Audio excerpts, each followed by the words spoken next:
Thank you. Thank you, thank you. My name is Uwein Daiър, and I'm 72 years old, and I have sex almost every day.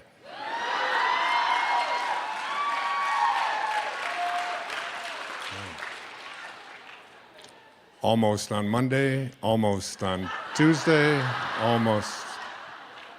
Anyway. That was Jack LaLanne's opening for 20 years until he was 94 years old. So I borrowed it from him. My mother passed away 2 days ago. And I didn't, she was 96 years old and in a coma the last few days of her life. But it's an interesting passage. I thought it would be, I remember my introduction to a different kind of psychology was brought to me by a man named Abraham Maslow back in 1962. And I was fortunate enough to be able to study with Dr. Maslow, and he really introduced me to a different way of looking at how to help people and how to improve the quality of our own lives. It was a turning point for me, and one of the things he spoke about were these people that he calls self-actualizing people, which, if you remember Maslow's pyramid and the hierarchy, and you go from your basic needs to the very top of the pyramid. The very top of the pyramid is something called self-actualization. And he described self-actualizing people. One of the flaws of self-actualizing people is that they get over death almost as if it didn't happen. They have an awareness within them that nothing dies, that everything that materializes, of course, changes form. But there is something. My teacher in India, his name was Swami Muktananda. Many of you have read, and he was asked the question, "What is real, Master? What is real?" And Muktananda said, "That is real, which never changes. Everything else is illusion." So I've been looking at, I've been thinking about Muktananda and thinking about Dr. Maslow, who passed away on the 7th of June, 1970. And that was the same day that I was walking across the stage in Detroit at Cobo Hall, receiving my PhD in almost the same hour. It was as if he had said to me, "I've explained this whole idea of self-actualization to the academic world. Now you explain it to the cab drivers and the school teachers and the nurses and the yoga students and everyone else." This whole idea that there is a higher place where each of us can reach right here while we're here. And I've been thinking about all of this since my mom left. And there's pictures of my mom all over my apartment on Maui. I have pictures of her on the wall when she was 10 years old in 1926. And another picture of her reading a poem that she wrote when she was 12 years old in 1928 about the election that year. Any of you remember the election that year? 1928. Smith or Hoover? Who will it be? Both are running for the presidency. Smith is the thin one.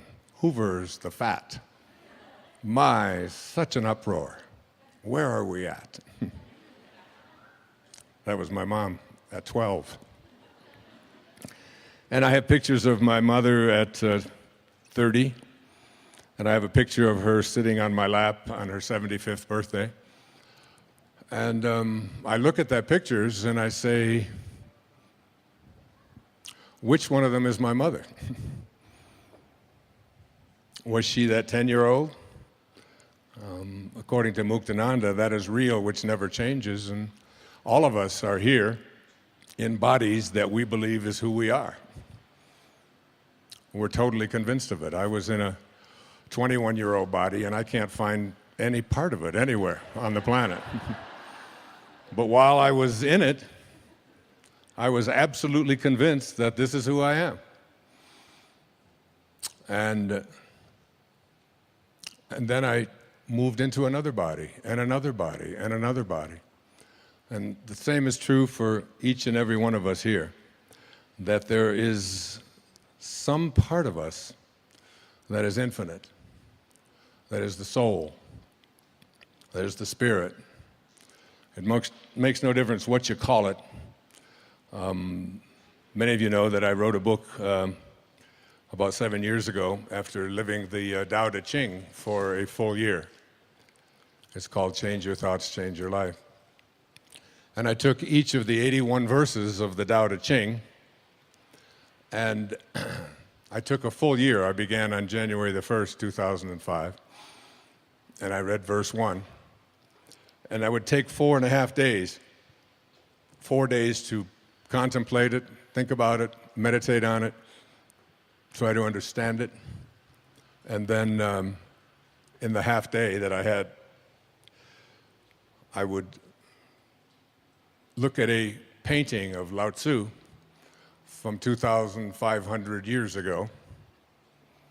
And someone had channeled this painting and sent it to me from my radio show. And I don't do any writing now without him looking at it. And I just sort of gaze at this drawing that this person imagined Lao Tzu to be. And it speaks to me. And I would write an essay. The Tao Te Ching, some call it the wisest book ever written. Someone once sent me a copy of a book called Jesus and Lao Tzu. And on the left-hand side of the page were all the sayings of Lao Tzu. And on the right-hand side of the page were all the sayings of Jesus that mirrored what Lao Tzu had said 500 years before his birth. Now, I'm not saying Jesus was plagiarizing, but I am saying there are eternal truths. And these eternal truths come to me directly out of the Tao. And I did this for each of the 81 verses of the Tao. And the opening line of the Tao Te Ching says, the Tao that can be named is not the Tao. As soon as you try to define this invisibleness that is within each and every one of us, that keeps occupying these new bodies all the time, while the body continues to change, who we are is infinite. So I wrote a few words out about what I think of as the soul. Let me just share them with you. The ideal of the soul, this part of you that is never changing, this part of you that is infinite. And that word infinite is a very important word to think about because it's the opposite of finite. Finite means something begins and ends. If it didn't end any place or didn't begin any place, we wouldn't be able to call it finite. We would say it is always continuing. The minute that it stops, the minute we have a form to it, the minute we place anything on it that is associated with this physical, corporeal world that we all live in, It moves from the infinite to the finite. So to try to define that which is infinite with a brain or a mind that is finite is an impossibility. Lao Tzu knew this and understood this.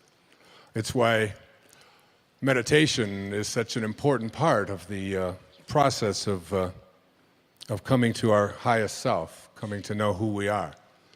It's the place where there are no beginnings. Herman Melville once said that God's one and only voice is silence. Is silence. It's the one place where there's nothing finite there.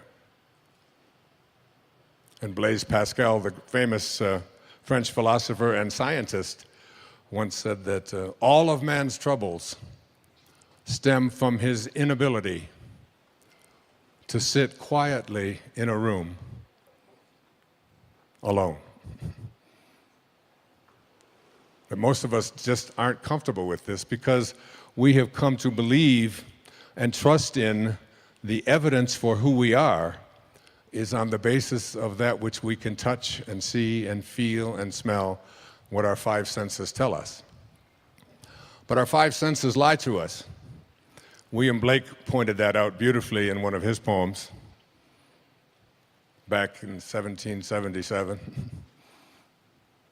He said, to see the world in a grain of sand, and a heaven in a wildflower, to hold eternity in the palm of your hand, and infinity in an hour, we are all led to believe a lie when we see with, not through the eye, which was born in a night, to perish in a night, while the soul slept in beams of light. We are all infinite beings in a temporary human experience. I've said it over and over again. Whenever people ask me what's my very favorite quote, my very favorite observation, it came from Pierre Teilhard, the French priest who was excommunicated from the Catholic Church for his outrageous ideas. He said that we're not here as human beings having a spiritual experience. It's the other way around. We are all infinite spiritual beings having a temporary human experience. And coming to a place where we live our lives from that infinite place and beginning to know our soul, it's one of the reasons why I accepted an invitation to come here. I do yoga myself 5-6 times a week. I know the significance of it for me in my own body and my own health, my own life, my own emotional state. I know that when I meditate, I'm better. I know that when I do yoga, I'm healed.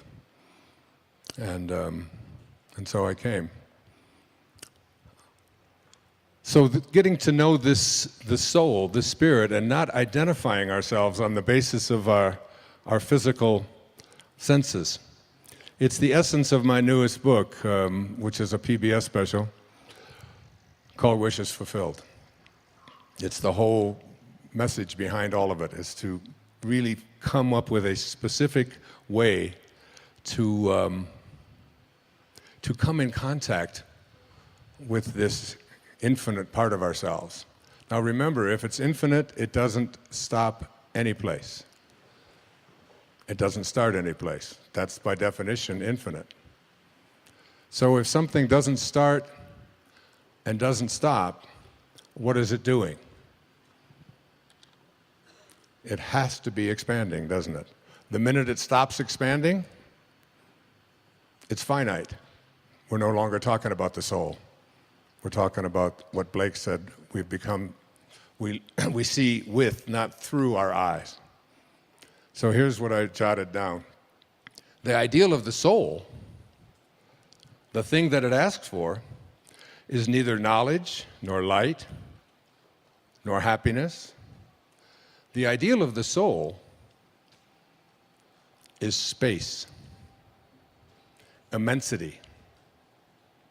The one thing it needs more than anything else is to be free to expand and to reach out and to embrace the infinite. Yeah, the ideal of the soul is infinity because that's what the soul is. It is miserable when it is circumscribed or restricted in any way. Now, I have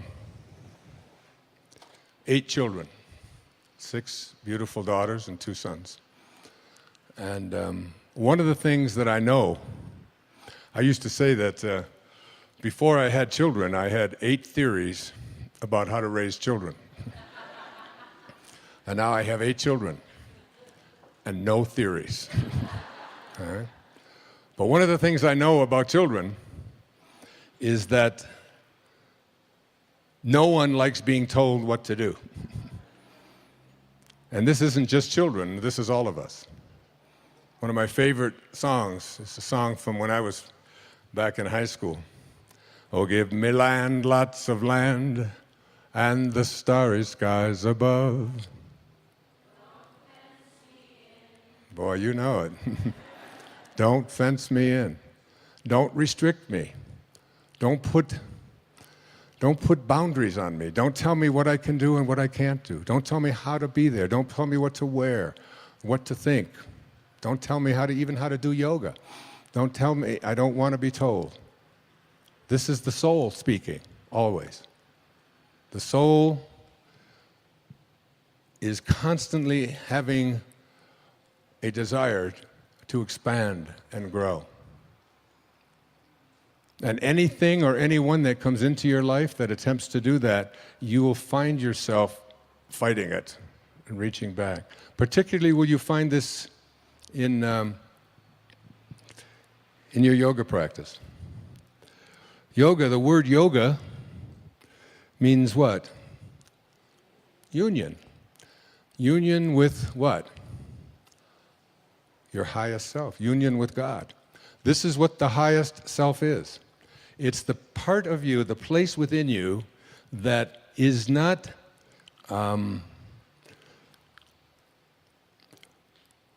worshiping God. That's what religion has brought to us and taught us, that God is outside of us. It's the part and the place within you that knows that at your highest level, you are God. Each and every one of us. And when you are connected to the highest place within yourself, when you are connected to the God that you are, you have all the powers of the creative source of the universe. You become the Tao. The Tao becomes you. So, yoga, or union, is really a way of becoming a manifester. Now, in order to become a manifester, someone who was able to attract and place into their lives what they place their attention on, there are certain, we saw a lot about something called The Secret not too long ago on all the newspapers and magazines and on the news and always.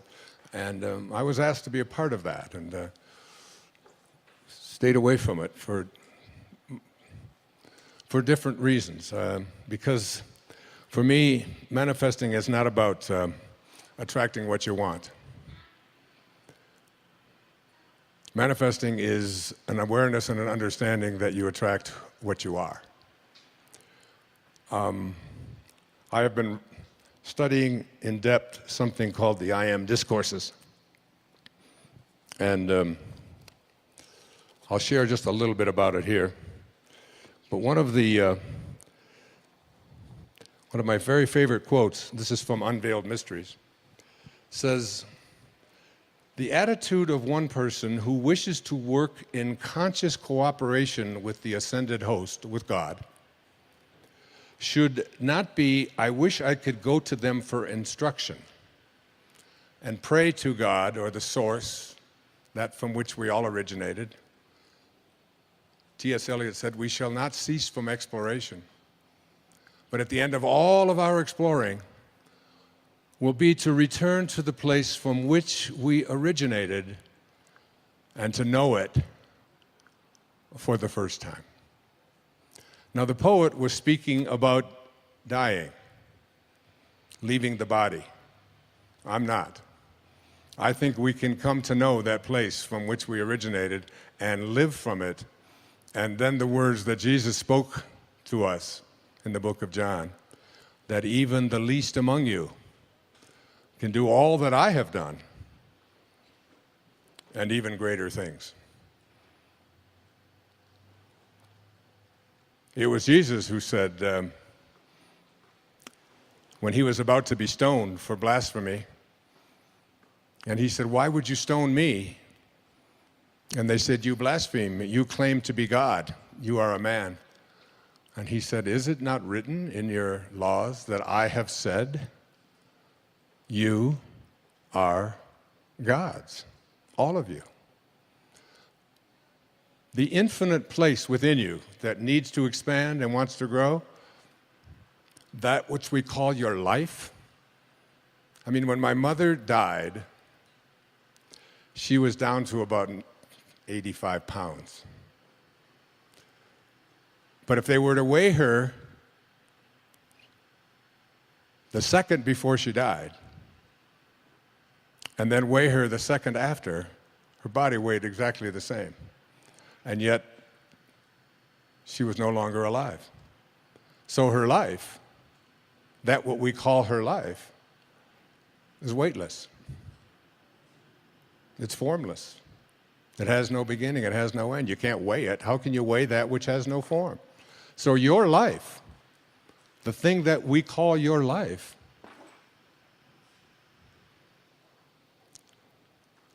is God.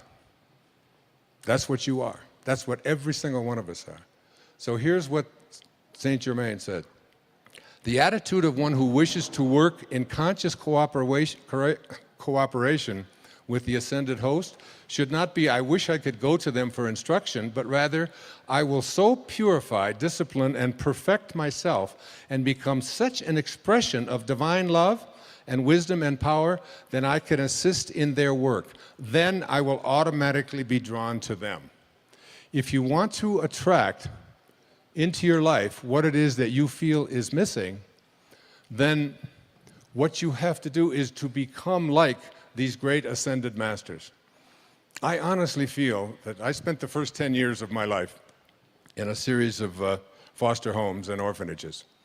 My father walked out on his family and left my mother with 3 boys under the age of 4 when she was 23 years old.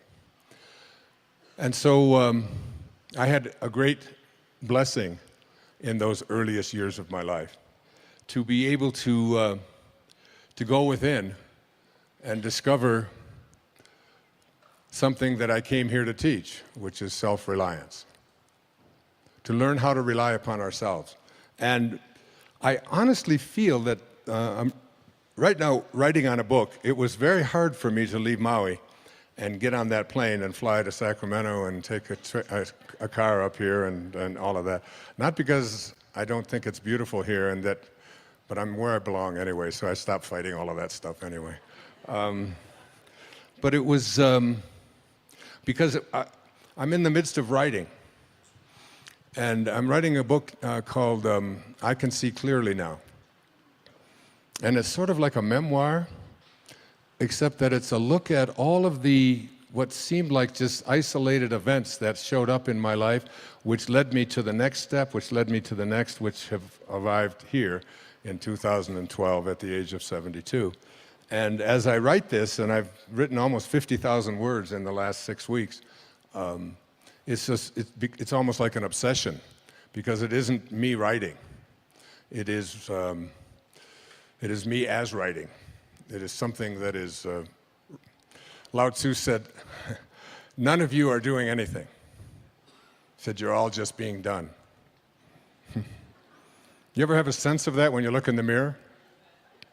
And you look at your body and you say, what the hell is going on here? I said, what's this chicken neck stuff? Where the hell did that come from? What am I doing with hair growing out of my ears? And I said, that doesn't need it. I could use it up here, but it's... And you have a sense that in this physical world, that there's nothing for you to do. Just keep this thing that houses your soul in as healthy a space as you can, but basically it's doing what it's doing. And you, inside of there, the infinite you, is just an observer to the whole process.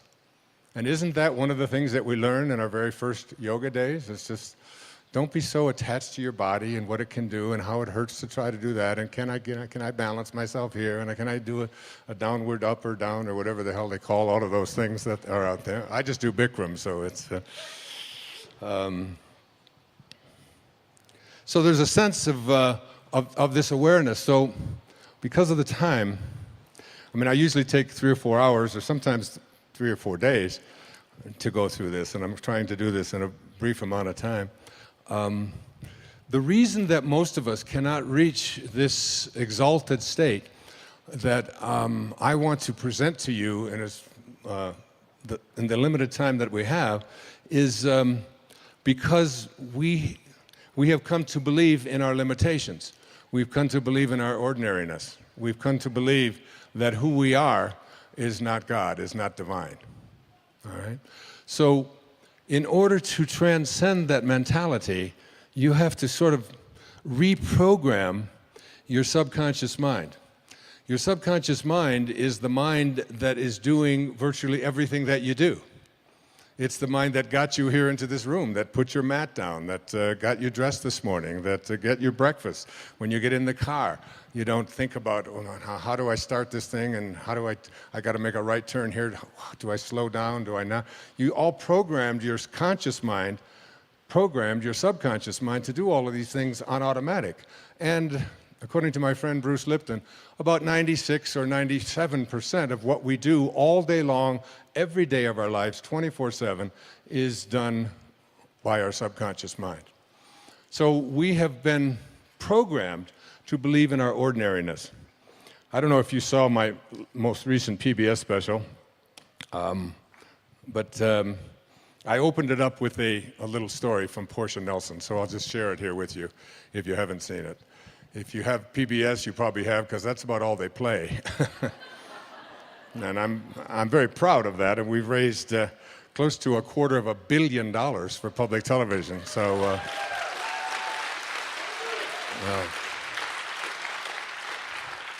since 1999, that's been amazing. So this was something that Portia Nelson, who I knew, who passed away a few years back, 10 years back now. She lived up in Seattle. And she was at a seminar, and they were asked to write the autobiography of their life in five verses, 5 chapters. So, and they gave them only like cards this size. Actually, they were smaller than this. They were 3 by 5 cards. So write out chapter 1 of your life and just go to where you are today. And I remember doing this very same thing, but what she wrote was so brilliant that I asked her daughter if we could put it on public television, which I did on the most recent show, and we made a contribution to Portia's work. So this is what she wrote down in the chapter 5 of her life. Chapter 1, she said, I walk down the street. There's a deep hole in the sidewalk. I fall in. I'm lost. I'm helpless. It isn't my fault, and it takes forever to find a way out. Chapter 2 of my life. I walk down the same street. There's a deep hole in the sidewalk. I pretend I don't see it. I fall in again. I can't believe I'm in the same place. It isn't my fault. It still takes a long time for me to get out. Chapter 3 of my life. I walk down the same street. There's a deep hole in the sidewalk. I see it there. I still fall in.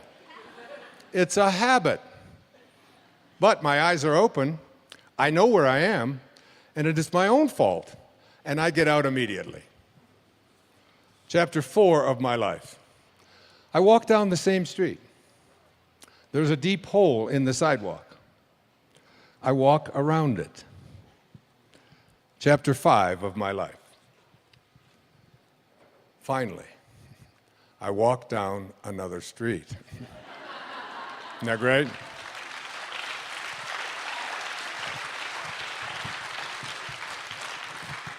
So in the time I have left, I want to talk to you about walking down another street.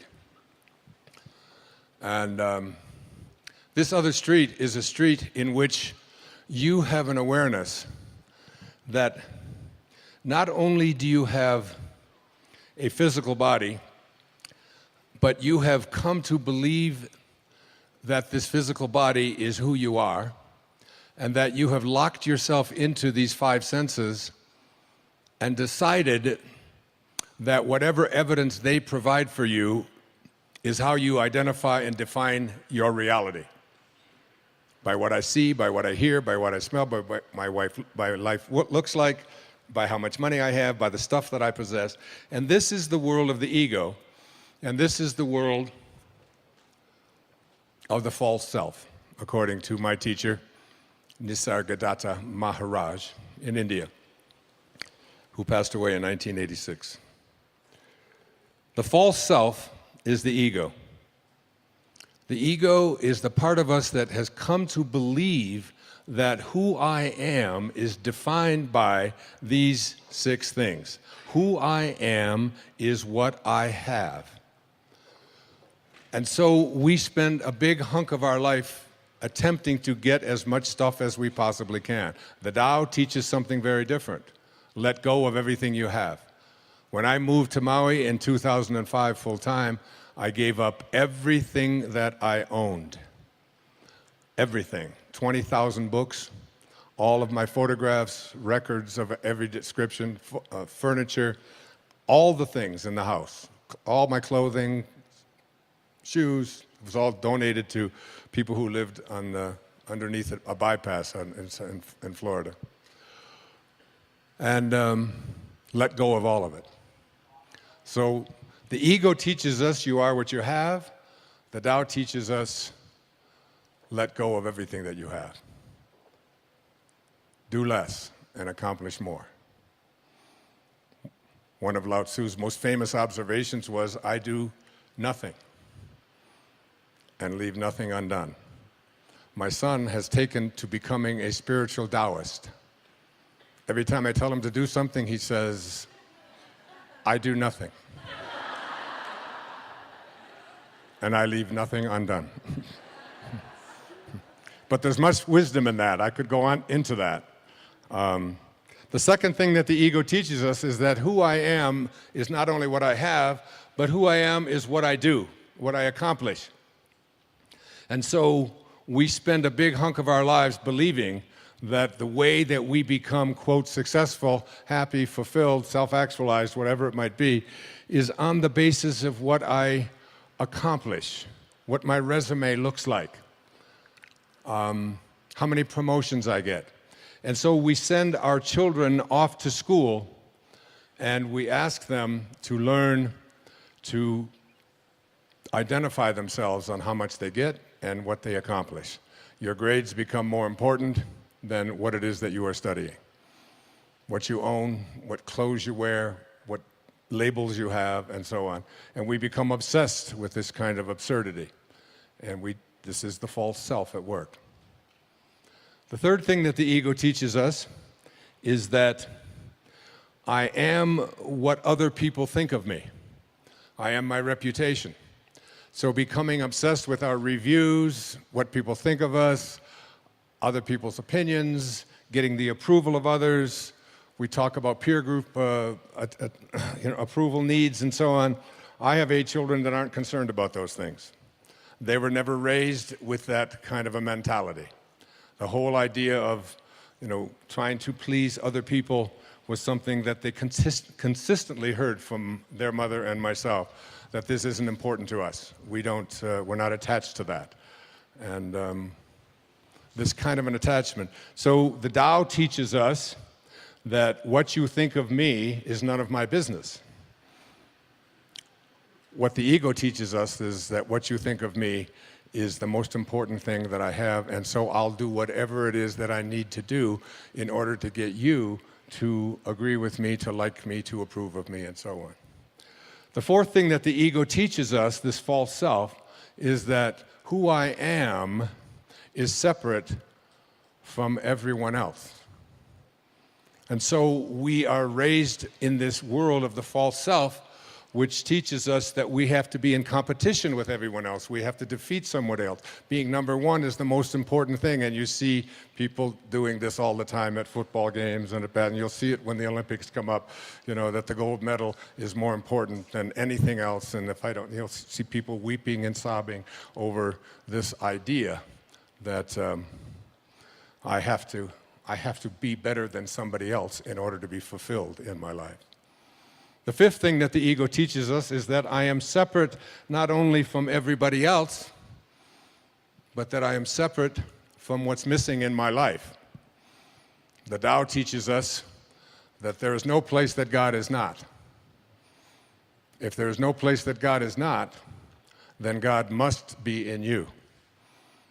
And if there is no place that God is not, then God must also be in all that I perceive to be missing from my life. And therefore, in order to become a manifester and to attract into my life what I want, I simply have to realign myself. I have to rejoin. I have to yoga myself to God. And the most egregious error of the ego is a belief system that says that who I am is separate from God, that God is something outside of me. We have not been raised to understand and believe that at our basic core, what Lao Tzu called our original nature, what we are is love. And all we have to do is be that and live that. There was a great Indian poet. His name was Rabindranath Tagore. And he received the Nobel Prize for Literature in 1913 for a collection of poetry called the Gitanjali. And in that poem, that long poem, 90-some verses, one of those verses says this. He's speaking of the ego. He said, I went out alone on my way to my tryst. But who is this me in the dark? I step aside to avoid his presence, but I escape him not. He makes the dust rise from the earth with his swagger. He adds his loud voice to every word I utter. He is my own little self, my Lord. He knows no shame, but I am ashamed to come to thy door in his company. That's a great poet. And that's a great piece of truth.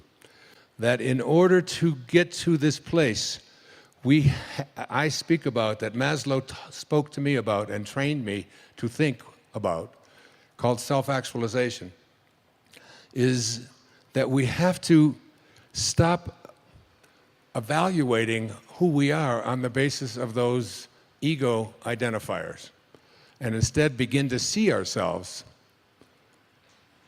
as divine love, as pieces of God.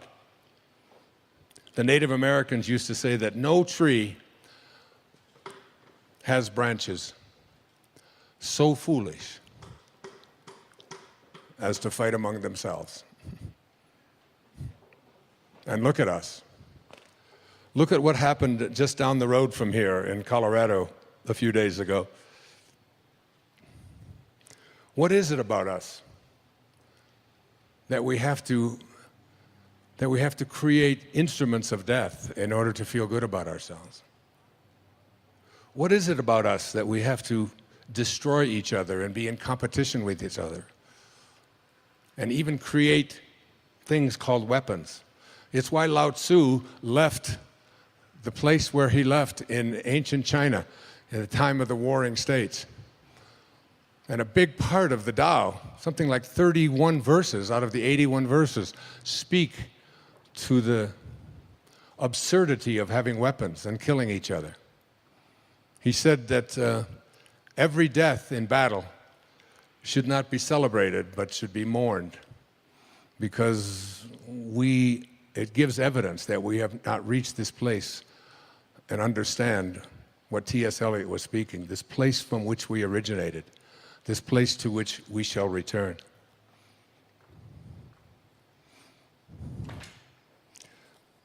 From A Course in Miracles, I jotted this down the other day. The memory of God comes to the quiet mind. It cannot come where there is conflict. A mind at war with itself remembers not eternal gentleness. What you remember is a part of you, for you must be as God created you. Let all this madness be undone for you, and return in peace to the remembrance of God, still shining in your quiet mind. Coming to know God, it's not about discovering something that resides outside of you. It's about remembering what's inside of you and living from that place. I don't believe that God is interested in us loving God. I believe God is interested in us loving each other and figuring out a way to do this regardless. And that's why I pray so hard for the idea that we will have people, especially in this election year, who will stand up and have the balls to say, it's time to stop making these weapons of mass destruction.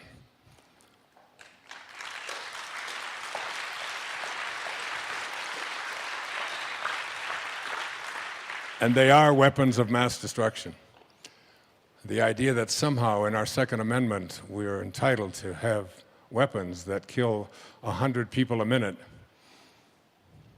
How far is that going to go? Now they're talking in Syria about using chemical weapons on their own people. Does the Second Amendment provide for us, to all of us, if we want to use chemical weapons to protect ourselves? I mean, how far does this absurdity go? Anyway, that's my rant. I'll get off of that.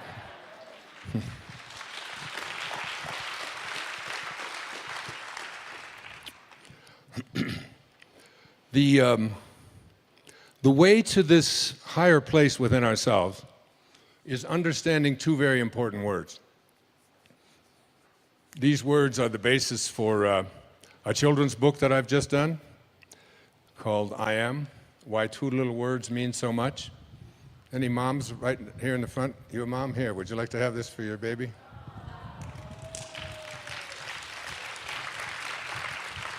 You're welcome. God bless you. Namaste. So, let me just take you back for a few moments here. Back before Lao Tzu. Now, Lao Tzu was here on this planet at the time of the Warring States in China in 500 BC, approximately the same time that the Bhagavad Gita was also being created in India, the Song of the Lord. 800 years, 8 centuries before that, 1,300 years before the birth of Christ, comes one of the most ancient, if not the most ancient spiritual texts extant on the planet today. It's called the Torah, the first 5 books of the Old Testament. In the second book of the Torah, Exodus, Moses is, well, you know the story of Moses, but if you don't, let me refresh you. At the time of Moses' birth, the Pharaoh, who had held so many of the Israelites captive and enslaved, had ordered that all male babies to be born from Israelite mothers, because he had heard that there was someone coming that could be a danger to his power. He ordered that all male babies be executed. Well, Moses' mother gave birth, and she just couldn't stand the idea of this baby being killed by the soldiers. So she wrapped him up in a blanket and put him in a basket, must have been waterproof, and floated him down the Nile. Moses, this little baby, was discovered by a woman who captured him, picked him up, and fell so in love with him that she decided to raise him as her own. It turns out that this was the daughter of the Pharaoh. So Moses' grandfather is the Pharaoh who has ordered him to be killed, but he doesn't know this. At about the age of 18, Moses gets into a fight, and with one of the people, one of the soldiers who is trying to actually punish and kill one of the Israelites. And so Moses fights him and kills him and has to run away because he knows what his punishment will be. He runs away to the Sinai, and for the next 40 years, he is a shepherd. He marries a woman named Zipporah. They have all of these children. He's a shepherd. He's out wandering about, according to this ancient text. One day, he comes across a bush, a burning bush. But the bush is not being consumed. It is just continuing to burn. And he looks at this, and suddenly the bush begins to speak. And as legend tells us, this is God speaking to Moses and saying to Moses, I have some instructions for you. I'll give it to you the way it is written.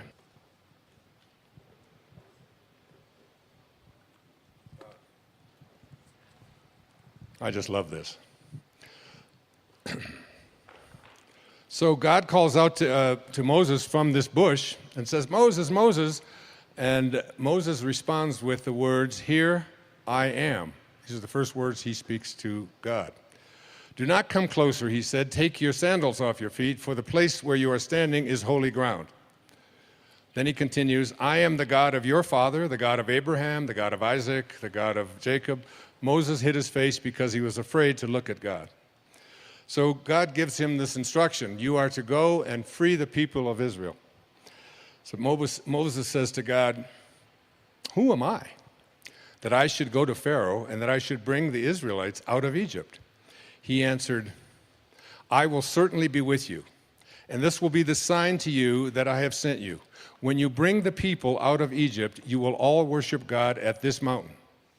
Then Moses asked God, if I go to the Israelites and say to them, the God of your fathers has sent me to you, and they ask me, what is his name? What shall I tell them? Now, the only place in all the spiritual texts where God gives his name is right here in this passage. Same name that you have. God replies to Moses, I am that I am. This is what you are to say to the Israelites, I am has sent me to you. God also said to Moses, say this to the Israelites, Yahweh, the God of your fathers, the God of Abraham, and this is my name forever. This is how I am to be remembered in every generation to come, which is our generation. All right? So, the name of God is I am, that I am. Now, every time you use the name I am, you are using the name of God. How do you use this name? Do you say, I am sick? Many of you know that I have been diagnosed with leukemia. And I generally start out my talks by saying, I am well. I am perfect health. I am that. I am. That is my affirmation. That is how I live. That is how I breathe. That is how I believe. Now, in the book of Joel, there's a line that says, let the weak man say, I am strong. Now, one of the things that I want to leave you with here in the time that I have with you today is for you to become conscious of how you use this term, I am. I have a CD, along with my friend James Twyman, that is, what they did with this is, it comes from the Moses Code, which is a book I encourage you to look at, by James Twyman. And what they did is they took the sound in Hebrew of the letters that mean I am that I am. Supposedly, this is what God said to Moses. And they have associated the sound with what those letters meant back 1,300 years before the birth of Christ, or 3,300 years ago, and come up with the sound. The sound is a meditation that I do every day. And what I recommend that you do, you want this, don't you? Oh, you have it? Oh, you have it, great. All right, you got it. So what I encourage you to do in terms of manifesting, before I get into the principles, is to take out a piece of paper sometime when you're at home, and it sounds like a silly thing to do, but I want you to do it. And I want you to write at the top of that page the word that, T-H-A-T, that, okay? And under that heading, whatever it is that you would like to attract or manifest into your life, I would like you to just write that down, all right? So if it's a job that you want, if it's a relationship that you want, if it's a healing that you want, if it's abundance that you want to attract into your life, whatever it is, just place it underneath that. And come to a place in your life where it is spoken about in the book of Romans, in the New Testament. He calls those things which do not exist as though they did.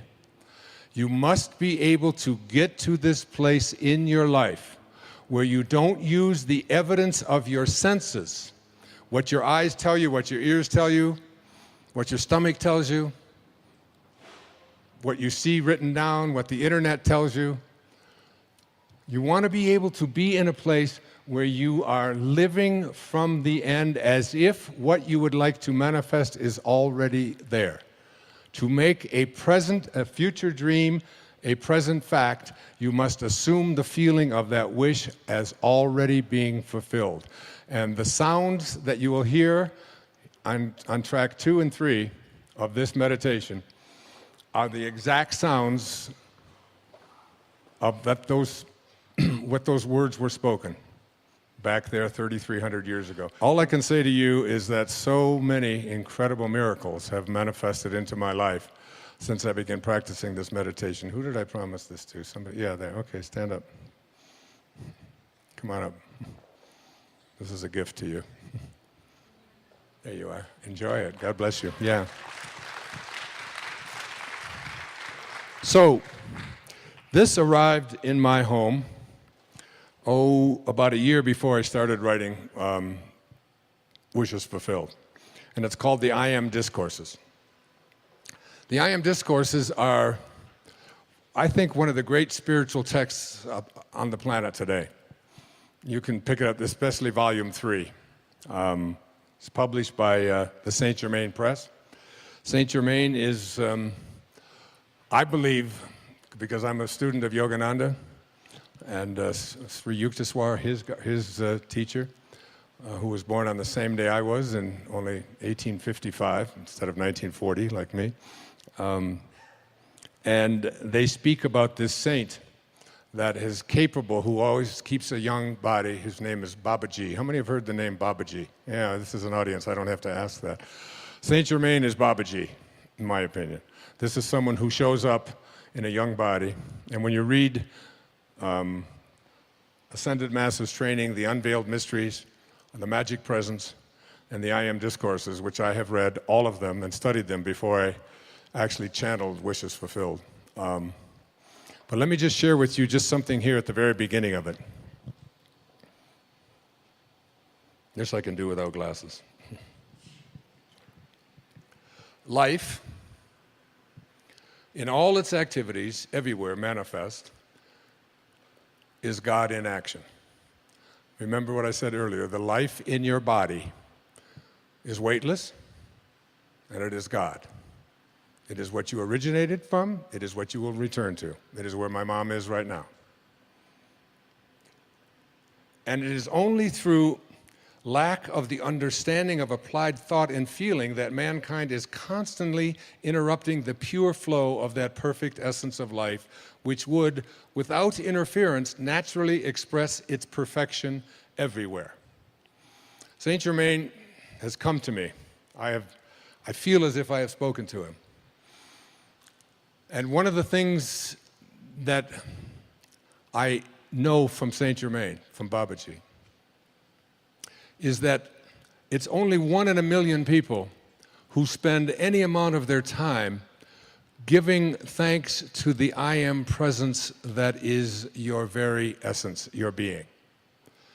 Not giving thanks for all of the bounty that you have in your life and for your health and for all of the nice things, but to be in a state of gratitude for the awareness that who you are is this divine essence, this divine being.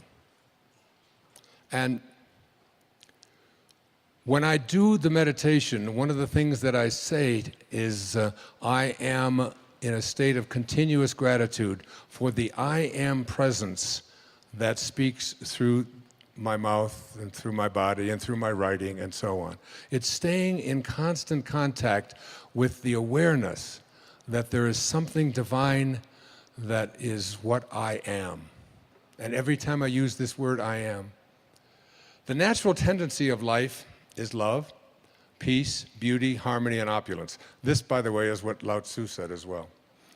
For life cares not who uses it, but is constantly surging to pour more of its perfection into manifestation, always with that lifting process which is ever inherent within itself.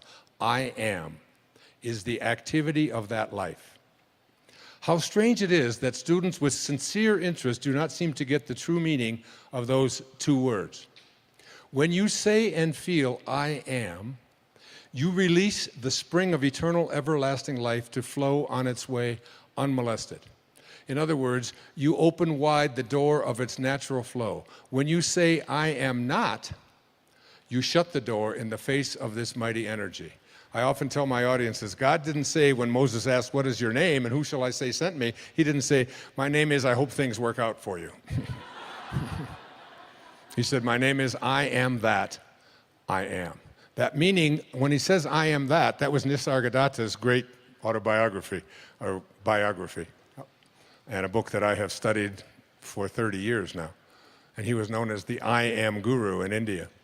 And these two words, I am, have so much power within them.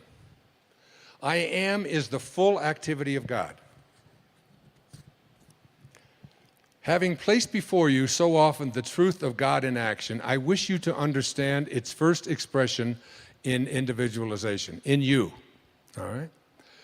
The first expression of every individual everywhere in the universe, either spoken word, silent thought, or feeling, is I am, recognizing its own conquering divinity. The student, endeavoring to understand and apply these mighty yet simple laws, must stand guard more strictly over his thoughts and expression in word or otherwise. For every time you say, I am not, I cannot, I have not, you are, whether knowingly or unknowingly, throttling that great presence within you. So, could God say, I am depressed? Could God say, I am sad? Could God say, I am unhappy? I am miserable? Not possible. And every time you say that, you blaspheme. Because when you use the words I am, you are in union, you are in yoga with God. So when I do my yoga practice, and there's certain of these postures and asanas that I have a little more difficulty with others, especially balancing ones and so on. Before I start the asana, my inner meditation is, I am well balanced. I am perfect balance. I can do this. I am perfect balance. And as I do this, I begin to see that I am speaking to this body. And what is this body? It is nothing more than something temporary that is always changing, so it's not even real. Now, there's a book that I brought here with me. And if you don't buy anything here, and I don't care if you do, I didn't even bring them. Somebody else brought them. So, but there's a book here that I would really love you to read. And if you haven't read it, I was blessed to be able to give this to my mom to read about 6 months before she passed on. And it just brought a sense of peace to her. The book is called Dying to Be Me: My Journey from Cancer to Near Death to True Healing, by Anita Moorjani. I wrote the foreword to this book. Mira, this love of mine right here with the glasses on, who just did a past life regression, with me, that's in Wishes Fulfilled, which completely turned my life around in so many ways, brought something off the internet to me about this woman. She was wheeled into a hospital in 2005. Her weight was down to about 82 pounds. She had lymphoma throughout her entire body. She had tumors the size of lemons, over 24 of them, throughout her entire body. She was in a coma. She had tubes coming out of her and wires and so on.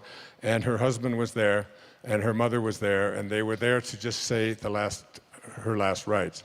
This was to be her last night on earth after 5 years of the steady growth of lymphoma. While in this coma, she had what is called an NDE, a near-death experience. And in this near-death experience, she came into contact first with her father, who had passed away 10 years before, and then she had an opportunity to have a vision about what her life could be. And she saw her medical records there, which indicated that she was to die tonight. And she also saw them change right before her eyes, where she had no cancer. No one in the history of the world, as far as we know, has ever been at this end stage of cancer and ever survived. That's how far she was gone. If you saw the pictures of her that I have seen when she was in that state, you wouldn't think that anyone could possibly survive that.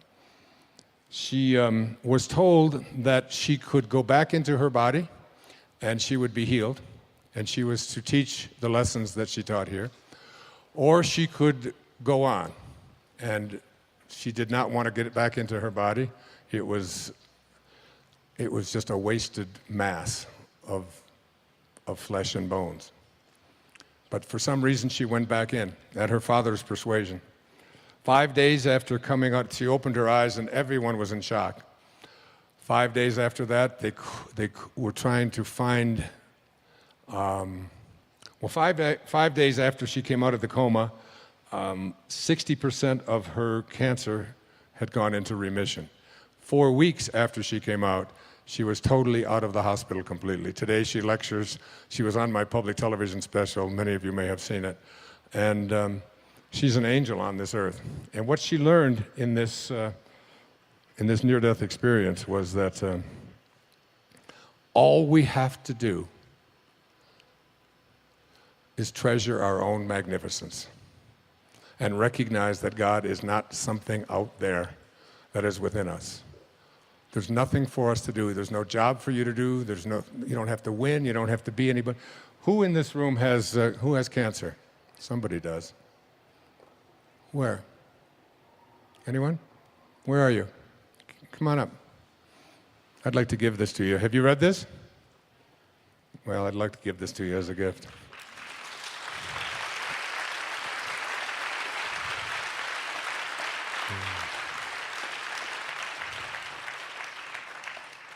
What is your name?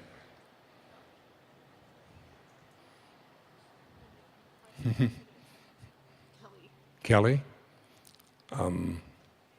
This is going to change your life. I'd like you to say the words, I am well. I am well. I am perfect health. I am perfect health. God bless you. Namaste.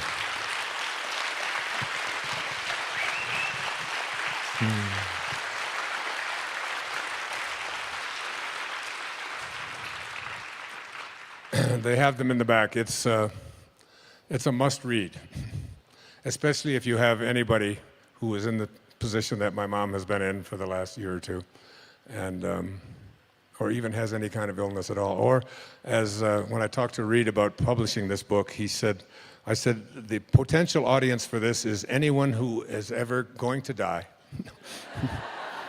or knows anybody that is. And it's one of the most freeing, peaceful experiences to know that you're not here to accomplish anything. You're not here to be better than anybody else. You're not here to win. All you have to do is just love yourself. I mean, truly love how magnificent you are. And that's what I meant when Saint Germain spoke to me and said, it's all you have to do is spend 15 minutes being in a state of appreciation for the I am presence that you are. Now, one of the things that the I am discourses taught that I was having trouble with this whole idea of manifesting is written on page 318. And I'd like to give this to you as we get ready to close.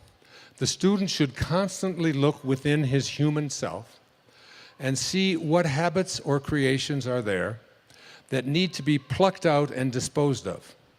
For only by refusing to any longer allow habits of judging, condemning, and criticizing to exist can he be free. Are you hearing this?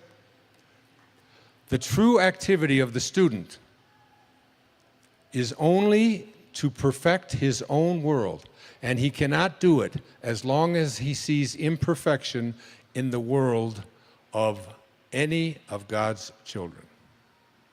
That includes the person who opened fire in Aurora. That includes Osama bin Laden. That includes Adolf Hitler. Any judgments that we have of judgment, criticism, and condemnation. And I wanted to manifest something so bad for such a long period of time, but the person that was involved in it, I kept having this sense of judgment toward this person. And it wasn't until I was able to say, I accept you for what you are. It's what led me to my father's grave in 1974. And I stood there after being sent there by a series of just absolutely impossible coincidences. I stood there on his grave after being filled with rage and hatred and anger and bitterness towards this man who would walk out on my mother and her 3 young boys. I was the youngest. And I finally found out about his death, that he had been dead 10 years, but I went to his grave in 1974 on August the 30th. And as I walked away from his grave, because I really went there to piss on his grave, I was so just filled with rage. And as I walked back to the rent-a-car, something called me back, and I went and stood there looking at this plate on the ground that said Melvin Lyle Dyer, 1914 to 1964. And something came over me. In fact, we've made a film about it, another film called My Greatest Teacher. And I was able to say to my father, from this moment on, I send you love. Who am I to judge you and condemn you? You did what you knew how to do, given the conditions of your life. And I accept you for it. Mark Twain once said that forgiveness is the fragrance that the violet sheds on the heel that has crushed it. On the heel that has crushed it. Enjoy it. My greatest teacher. Who was my greatest teacher? After that, my entire life changed. I stopped drinking. I started exercising. My writing shifted. I went back to New York. I was professor at St. John's University in New York City.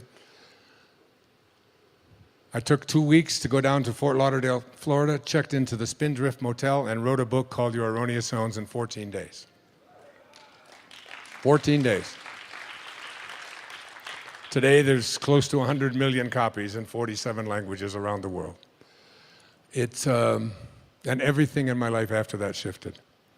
My diet changed, my habits changed, everything turned around because I got the rage out of me. Because in order to attract the elements that are going to bring you the ability to manifest into your life what you want, remember how I opened this program. We do not manifest what we want. That comes from a place of missing. We manifest what we are. The angels who will guide you throughout your life will only be there for you when they recognize themselves in you. And they cannot recognize themselves in you and guide you when you are filled with hatred, anger, judgment, condemnation, bitterness, fear, anxiety, stress. You have to let all of that go and be love. Be in this place of perfect divine love. Love for everything and everyone on our planet. That's self-actualization at work. And the principles for bringing this about into your life are the last 5 chapters of Wishes Fulfilled. But basically, what it says is, the greatest gift that you've ever been given is the gift of your imagination. Your imagination is yours to be able to do anything you want with. You can place any thought in there with the awareness of I am.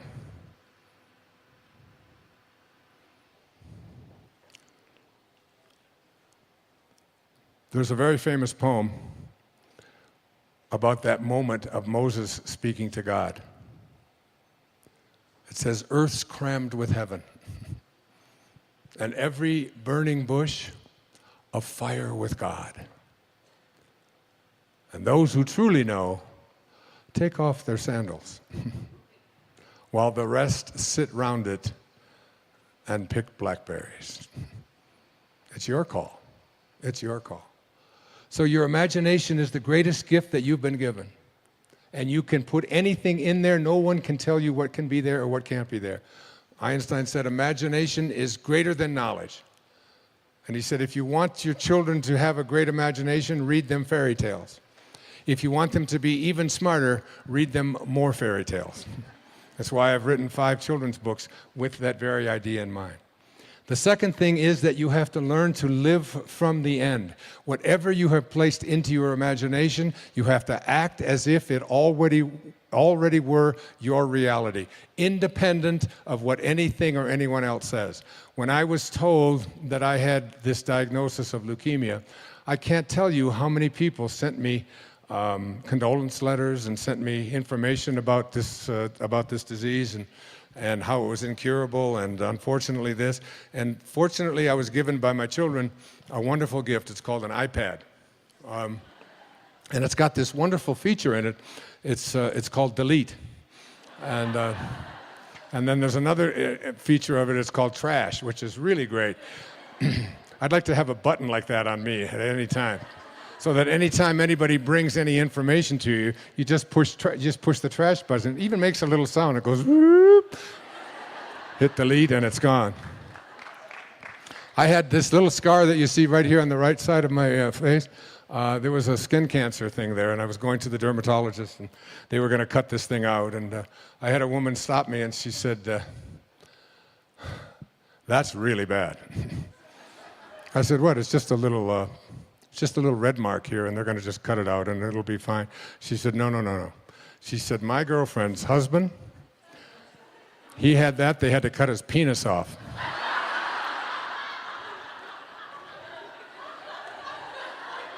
I said, just got a little red mark on my chin, and that couldn't possibly...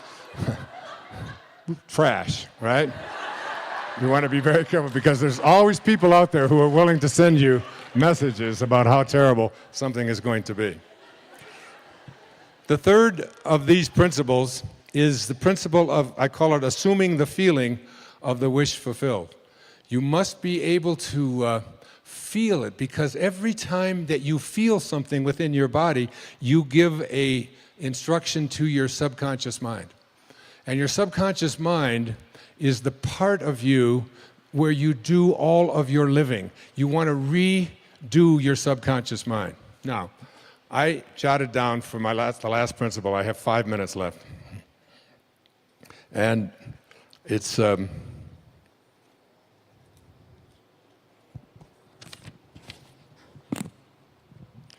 This is from the book of Job.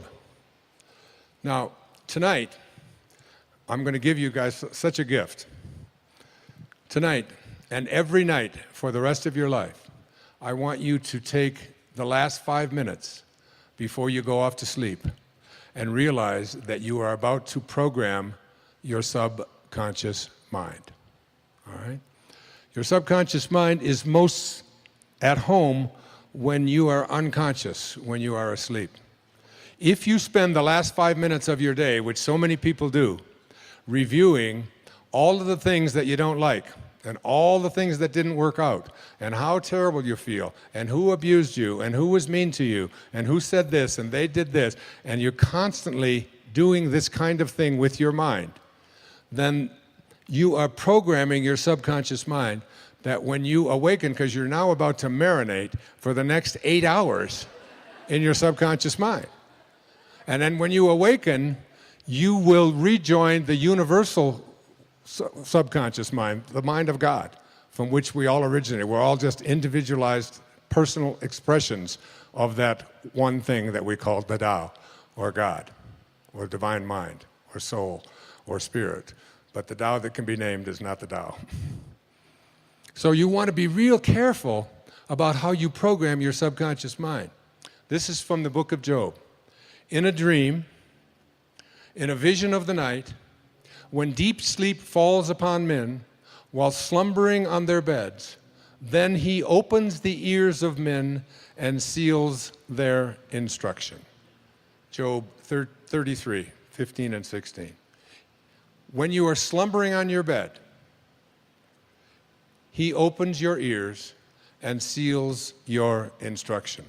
What you place into your subconscious mind as you are about to go into this deep slumber is all dependent upon what you do the last 3 or 4 or 5 minutes before you go off to sleep. You want to place into your imagination whatever you have placed into the I am that I spoke about earlier. I am well.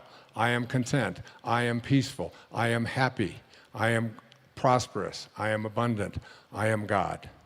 I am God. I am God. Because at the basic core, each and every one of us are just that. Okay, so we just have a couple of minutes left. I want to do just it's like if you just close your eyes and just listen to this meditation. It's from the book 3 Magic Words. Here's what I'd like you to say to yourself at night. I know that I am pure spirit, that I always have been, and that I always will be. There is inside me a place of confidence and quietness and security where all things are known and understood. This is the universal mind, God, of which I am a part, and which responds to me as I ask of it. This universal mind knows the answer to all of my problems, and even now, the answers are speeding their way to me. I needn't struggle for them. I needn't worry or strive for them. When the time comes, the answers will be there. I give my problems to the great mind of God. I let go of them, confident that the correct answers will return to me when they are needed. Through the great law of attraction, everything in life that I need for my work and fulfillment will come to me. It is not necessary that I strain about this, only believe. For in the strength of my belief, my faith will make it so. I see the hand of divine intelligence all about me, in the flower, the tree, the brook, the meadow. I know that the intelligence that created all these things is in me and around me, and that I can call upon it for my slightest need. I know that my body is a manifestation of pure spirit, and that spirit is perfect. Therefore, my body is perfect also. I enjoy life, for each day brings a constant demonstration of the power and wonder of the universe and myself. I am confident, I am serene, I am sure. No matter what obstacle or undesirable circumstance crosses my path, I refuse to accept it, for it is nothing but illusion. there can be no obstacle or undesirable circumstance to the mind of God, which is in me, around me, and serves me now. This is the great lesson. Know this within you. When Herman Melville was writing Moby Dick, he wasn't writing about a man looking for a whale. He was writing about a man, Ahab, trying to find his higher self.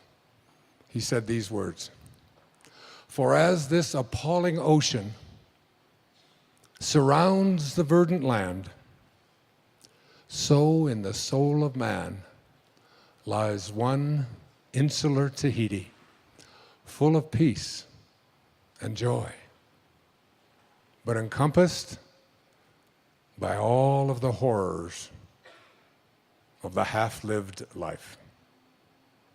In every moment of your life as you leave here today, you have this choice. You can either be a host to God or a hostage to your ego. It's your call. Thank you. God bless you. Namaste. Thank you.